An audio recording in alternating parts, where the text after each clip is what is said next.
আগরতলায় আমার দেশের দূতাবাস, সেই দূতাবাসে নৃশংস হামলা চালিয়েছে। তার তীব্র নিন্দা প্রতিবাদ জানিয়ে অবিলম্বে ভারতকে ক্ষমা চাইতে হবে। ভারতকে ক্ষমা চাইতে হবে। ভারতের পররাষ্ট্রমন্ত্রী দুঃখ প্রকাশ করলে হবে না, জনসম্মুখে ক্ষমা চাইতে হবে। আমরা চাই বন্ধুত্ব, আপনারা চান শত্রুতা। কথা পরিষ্কার। শোভেন্দরের নির্দেশে আমাদের দেশের দূতাবাসে আক্রমণ চালানো হয়েছে। ছিল পূর্ব পাকিস্তান, আর বর্তমান যে পাকিস্তান পশ্চিমে আছে ওটার নাম ছিল পশ্চিম পাকিস্তান। এই দুই পাকিস্তান ভারতের দুই দিকে থাকার ফলে ভারত সবসময় খুব বিচলিত থাকত। তারা তখন যে প্ল্যান করেছিল 1971 সালে, যে যদি পূর্ব পাকিস্তানকে, এখানে যেহেতু বাঙালি আছে এবং অনেক হিন্দু ধর্মীয় লোক আছে, কাজে এটাকে যদি পশ্চিম পাকিস্তান থেকে আলাদা করা যায় তাহলে তাদের একটা ভারতের পূর্ব সীমান্ত সুরক্ষিত হয়। এই একটা স্ট্র্যাটেজিক ধারণা থেকে সেই সময় তারা আমাদেরকে সহযোগিতা করেছিল।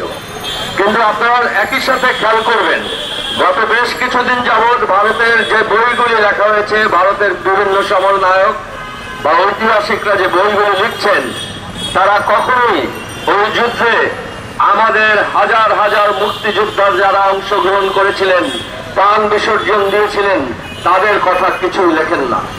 তারা শুধু লেখেন যে ভারত বাংলাদেশকে স্বাধীন করে দিয়েছে।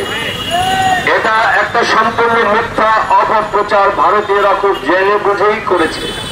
কেন করছে আমি ব্যাখ্যা করব।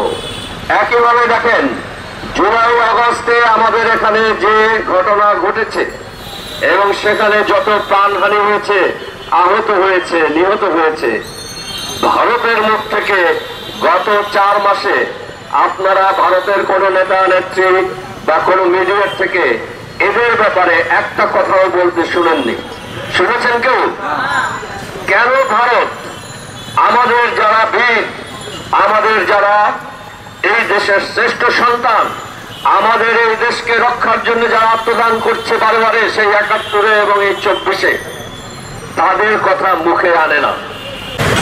ভারতের জনগণকে বলবো, বিশেষ করে পশ্চিমবঙ্গ এবং ত্রিপুরার জনগণ, আপনারা বাঙালি, আপনারা মনে করুন আমাদের 100 বছরের বাঙালি ইতিহাস, আমরা ঐতিহাসিক ভাবে একই সম্প্রদায় বা একই কালচারের লোক। আমরা একে অন্যের অপরিচিত নই, আমরা একে অন্যের শত্রু কখনো ছিলাম না এবং নাই।